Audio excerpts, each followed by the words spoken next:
Hi, this is Jeremy Mason McGraw with Global Image Creation. If there's one thing I know, it's interior photography. It is at the heart of our creative photography services, and I work with a lot of interior designers. Recently, I had the opportunity to sit down with Nathan Taylor. He's the co-founder of Obelisk Home, and he's one of the predominant interior designers in Southwest Missouri. We met at his showroom in downtown Springfield and talked a little bit about his work supporting local artists as well as building a business in the interior design industry.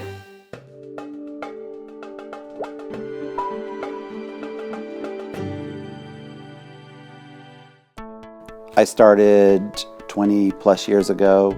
I worked for Dillard's department stores and was a visual merchandiser and had an opportunity to work on a Dillard's Southern Living model home and knew then and there that that was my passion and what I wanted to do. I love to create and build things.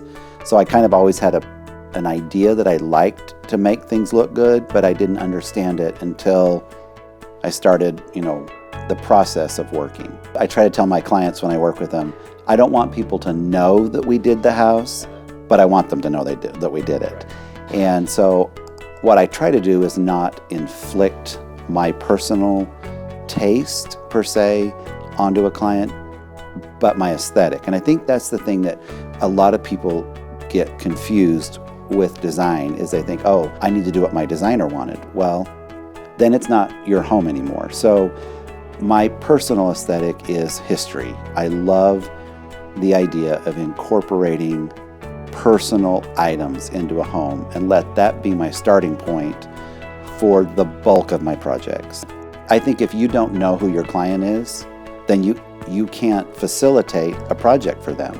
If I don't know how they live, then how can I design for them? And so that's always one of my interview questions that I ask customers. How do you live? What's the purpose of the room? And, don't build a library if you don't have a bunch of books. I think a good designer is somebody that, again, allows their influence to be shadowed if a client doesn't love it.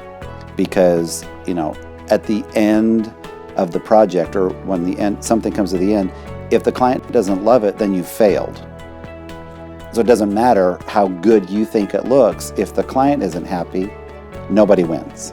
If the goal is to create a beautiful family room, then how do we create that? So back up. How much space do you need? How many people do you want to sit in this room? How many do you like to entertain? How many children do you have? Do you like to lay to watch TV? Or are you a person that likes to sit up? All of those things have to be incorporated in your designs. We are a brick and mortar store and a design firm and an art gallery, and we host charity events. And we want our environments to reflect kind of our style. And so for us, it's how do you share that and communicate that online or in a social media atmosphere when you may never ever meet some of these people, but they're going to share it, and share it and share it and share it.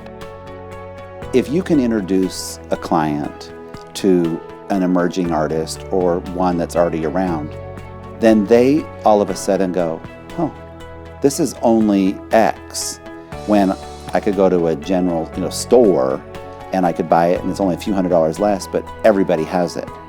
And this speaks to me. Or, we have some clients that just love, they would say, ooh, whenever that artist brings a new piece, call us first.